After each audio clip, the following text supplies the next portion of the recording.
if crypto is actually going to be a legitimate alternative to the traditional banking system, there's got to be assurance that these reserves exist, that the money that I keep at an exchange is actually deposited there, Yeah, or if it's being lent out, like at a yeah. bank, that there is sufficient reserves, like banks have to maintain. They have to Even maintain if you certain capital requirements. Right. Even if you're like a skeptic and you say, no, this is never going to be a legitimate alternative to the banking system, it still is going to be something. Is it check cashing? Right. Check cashing is regulated by money transmission as well. Do people think that's a reasonable alternative or a good alternative to the existing banking system? No, probably not. It's probably largely predatory and probably largely unfair, but it's regulated, right? And it should be regulated in the right way. Yeah. And so I don't think that crypto is check cashing or predatory or anything, but just it will be something, right? Whether it's online gambling or check cashing or digital assets or betting on sports online,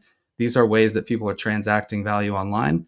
And a lot of times there's sort of reserves or customer money in the system and deserves to be protected. Yeah. So right now, it's essentially optional. There's no requirement that these exchanges need to get proof of reserves reports.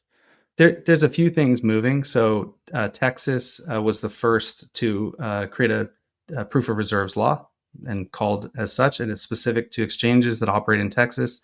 There's a few triggering factors. I think it's 10,000 customers in the state or a certain number of value of assets. Basically, trips any exchange into this requirement. It's a long. Texas is a whole podcast of its own. It's very interesting to see the way I think state legislators did the right thing. I mean, they said, "Hey, look, Texas customers, Texas citizens were harmed by the collapse of FTX.com in 22. Let's do something about that." Right?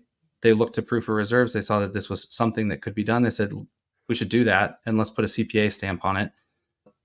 Again, long story short, that legislation has been difficult to bring into reality just because the way it was written and the way the Department of Banking in Texas can actually go about requiring this, analyzing the reports that they receive, et cetera. But there's actually significant movement in that direction. So, New York has been very forward on crypto regulation. They have I guess you'd call proof of reserves requirement for the stablecoin issuers that are licensed in New York. And so those issuers have the mandate to do this monthly attest, as well as a day within the month, and also a controls report annually as well. So that's a Hmm. pretty good example of pretty onerous, frankly. It's pretty high bar to do that stuff. It costs a lot. It's complex.